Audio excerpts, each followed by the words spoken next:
Let's go to Hamilton, Ontario now, and Conservative leader Pierre Poilievre is holding a news conference.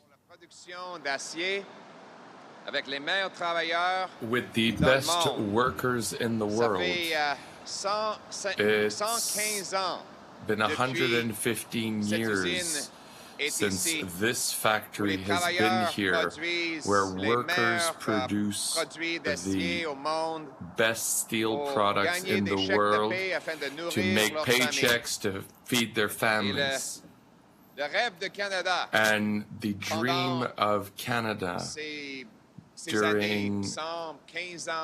during these 115 years was to come here, work hard, make a big paycheck that was enough to feed a family and support a community. But after 9 years of Justin Trudeau, that the Bloc has been keeping in power, this dream has become a nightmare. Inflation is the worst in 40 years. Work doesn't pay. Workers make money. Trudeau taxes the money. The cost of housing has doubled here in Hamilton. It has tripled. Criminality, chaos is present in our streets, and the Bloc is keeping Justin Trudeau in power to support all his tax and income tax policies, which has caused this misery. Even worse, we are losing our jobs. Today we learn that we've lost 2,800 jobs at the same time as our population is increasing by about 100,000 people per month. The participation rate in our workforce is the lowest in 26 years. It's a horrible situation for our workers. Mr. Trudeau, with the help of the Bloc, has enabled the export of our jobs. He favors foreign dictatorships by supporting policies that kill jobs here in Canada. He blocks natural gas products for forest projects or mines, forcing Canadians and other countries to buy products from China, Russia, and Iran and Venezuela, which take advantage of the market that we're emptying. Trudeau said that he admires the communist dictatorship of China and continues to recognize the communist dictatorship in Venezuela. The result of this approach is that the middle class here in Canada is getting worse and worse and more poor. The United States have taken more than $400 billion of our investment since Justin Trudeau has come to power, and now the OCDE has said that we have the worst economy of almost all of the 40 countries. And now Mr. Trudeau wants to quadruple the carbon tax, which will kill jobs in this factory. And today, Mr. Trudeau is putting in danger hundreds of thousands of jobs in the steel, aluminum, and mining and construction industry by letting Peking inundating the market with electric cars and other Chinese products at artificially low costs, when our main commercial partner has applied some tariffs to maintain jobs in the U.S. Now, the Peking Communist Party is exploiting the weakness of these standards in terms of environment and work to produce steel and aluminum and electric vehicles that are artificially cheap, that pollute a lot more.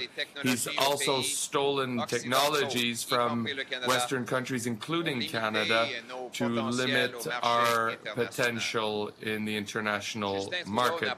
Justin Trudeau was not able to protect our workers, and that's why we are losing jobs today. He refused to do like the U.S. did by aligning on their tariffs on electric vehicles made in China.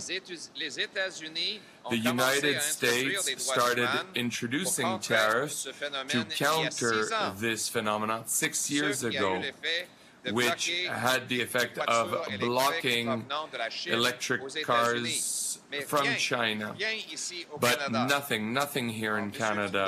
So Mr. Trudeau actually does the opposite.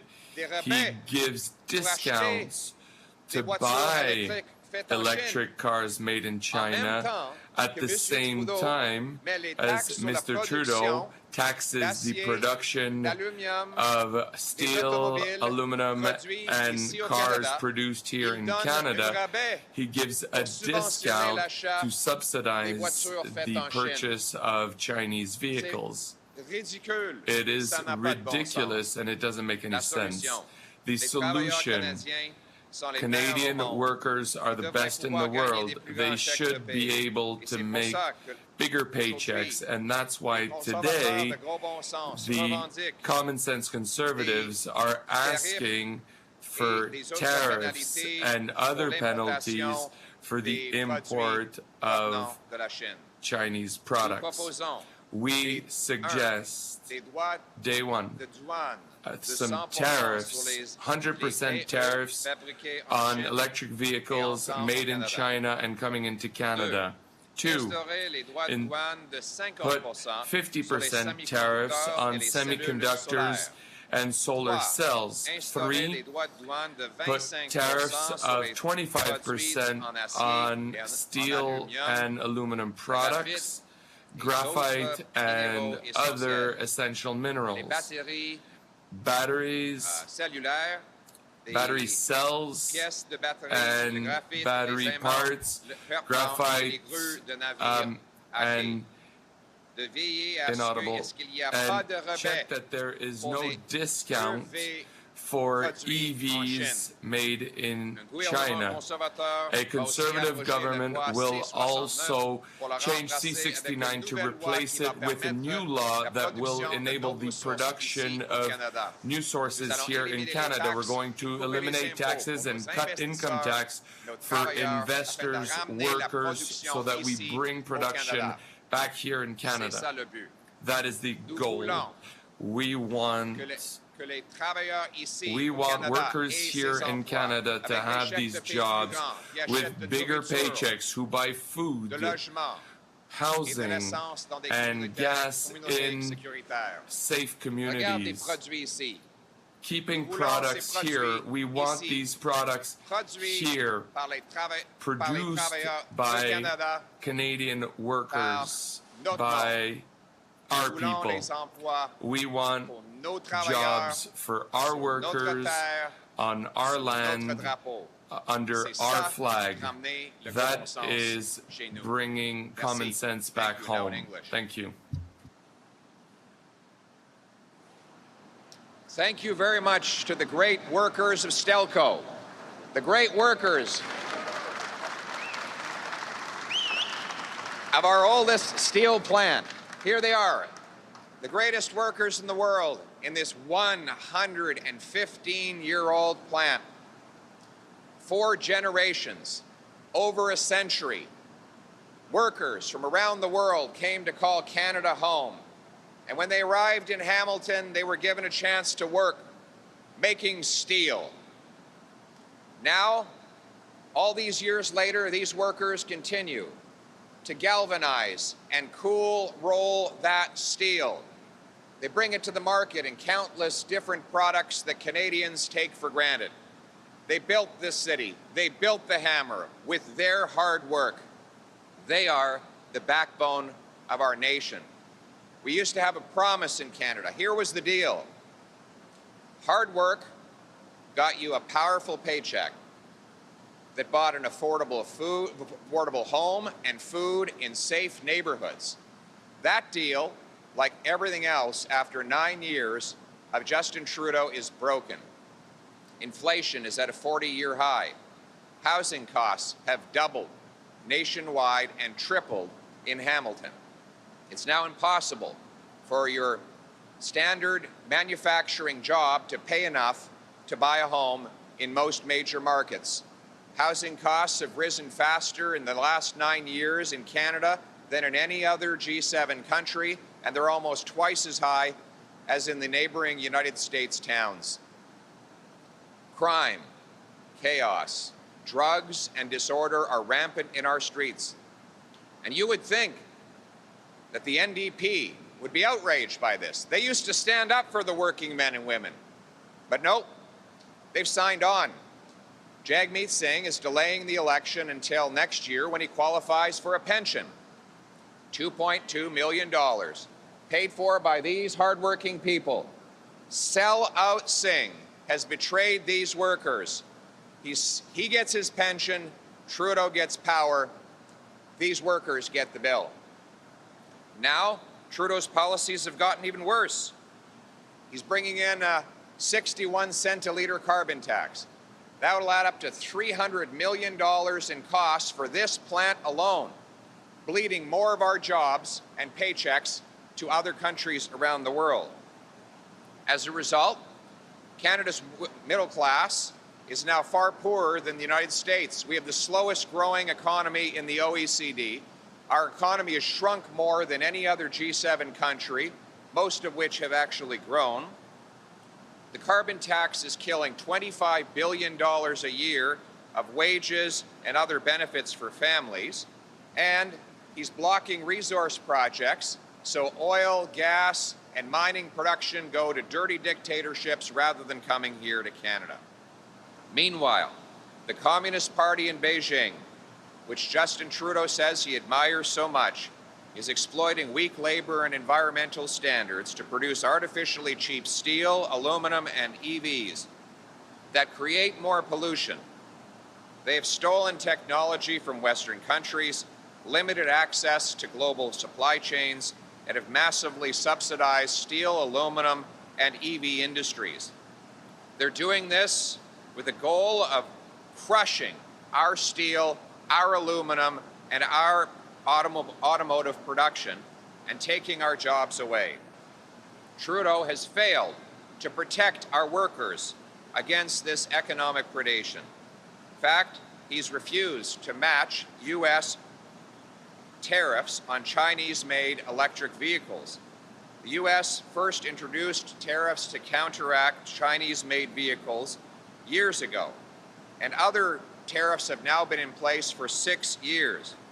Meanwhile, Trudeau has done nothing to protect our workers and our jobs. Worse than that, this is where it gets really crazy. He's giving out rebates for people to buy Chinese-made cars. So let's get this straight. Justin Trudeau and sellout Singh want to give taxpayer-funded subsidies for buying Chinese-made cars, while they impose tax penalties on the manufacturing of Canadian-made cars. No wonder hundreds of billions of dollars have left our country and are creating jobs in other countries. Canada's workers are the best in the world. They deserve powerful paychecks and a prime minister who will protect them. Rather than allowing authoritarian overseas governments to steal our jobs with their low labor standards and poor environmental policies, we're going to bring home those paychecks to Canada. Bring home our jobs. Thank you.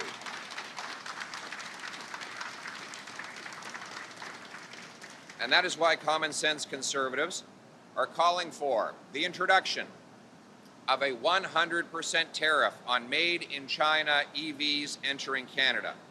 2, a 50% tariff on semiconductors and solar cells. 3, a 25% tariff on steel and aluminum, graphite, and other critical minerals, EV batteries, battery parts, permanent magnets, and ship-to-shore cranes. And 4, the cancellation of taxpayer-funded rebates for Chinese-made vehicles. A common-sense conservative government will also repeal C-69, the anti-resource law, and replace it with a new law that, yes, protects the environment and consults First Nations, but also gets projects approved so that we can dig the mines, build the pipelines, produce the clean Canadian natural gas, and turn dollars for dictators into paychecks for our people in this country. Bring it home.